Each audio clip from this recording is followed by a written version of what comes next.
બાબરાના અનિરુદ્ધસિંહ જાડેજાના 2 દિવસના રિમાન્ડ મંજૂર. અમિત ખૂંટ આત્મહત્યા કેસમાં થશે તપાસ. 2 દિવસ કરાશે પૂછપરછ.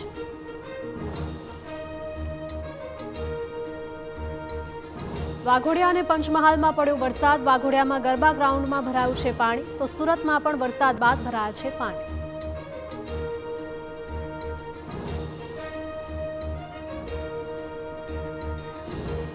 અમદાવાદના મોટા ચિલોડા સર્કલ ખાતે બિસ્માર રસ્તાનું સમારકામ શરૂ. નેશનલ હાઈવે 8 પર ખરાબ રસ્તા અંગે TV9એ દર્શાવ્યો હતો અહેવાલ.